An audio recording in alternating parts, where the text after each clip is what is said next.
سانحہ 9 مئی سیاسی عمل نہیں بغاوت کا منظم منصوبہ تھا۔ وزیر اعظم شہباز شریف نے کہا ہے کہ 9 مئی کو ریاست اور اداروں کے خلاف بغاوت کی گئی۔ سانحہ 9 مئی میں بے گناہوں کو کوئی ہاتھ نہیں لگائے گا۔ جنہوں نے ریاست کے خلاف بغاوت کا ماحول پیدا کیا ان کو قانون کے مطابق سزا ملے گی۔ وزارت اطلاعات کے زیر اہتمام شہداء اور ان کے خاندانوں سے اظہار یکجہتی کی تقریب منعقد کی گئی۔ وزیر اعظم شہباز شریف نے بھی تقریب میں شرکت کی۔ شہباز شریف نے اپنی نشست سے اٹھ کر شہداء کے ورثاء کا استقبال کیا۔ تقریب میں وزیر اعظم شہباز شریف، آئی جی اسلام آباد علی ناصر رضوی سمیت شہداء کے اہل خانہ نے اظہار خیال کیا۔ تقریب کے دوران وزیر اعظم شہباز شریف بھی آپ دیدہ ہو گئے۔ وزیر اعظم شہباز شریف نے تقریب سے خطاب کرتے ہوئے کہا کہ وطن کے عظیم شہداء کے ورثاء کو سلام پیش کرتا ہوں۔ شہداء نے دلیری اور جرأت سے وطن عزیز کی حفاظت کے لیے جان قربان کی۔ شہداء کے ورثاء کے درمیان ہونا میرے لیے باعث فخر ہے۔ شہداء نے جان دے کر لاکھوں بچوں کو یتیم ہونے سے بچا لیا۔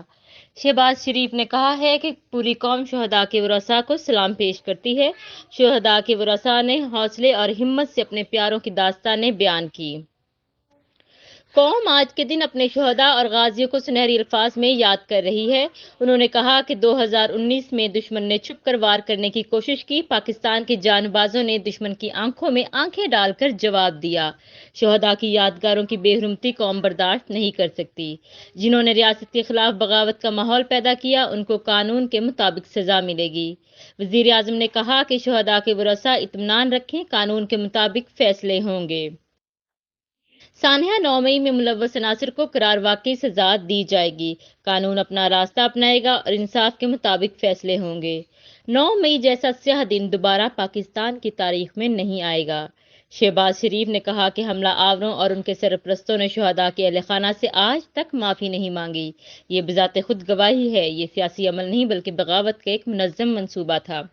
بطور خادم پاکستان وعدہ کرتا ہوں شہداء کے بچوں کا خیال رکھیں گے، 9 مئی کو قیامت دوبارہ نہیں آنے دیں گے۔ انہوں نے کہا کہ پاکستان کے خلاف بغاوت اور دشمنی کرنے والے سزا سے نہیں بچ سکیں گے۔ 9 مئی کے دن شہداء کے ورثاء کے دلوں پر قیامت گزری۔ ہم یہ عہد کرتے ہیں کہ آئندہ کبھی بھی 9 مئی جیسے سانحہ کی نوبت نہیں آنے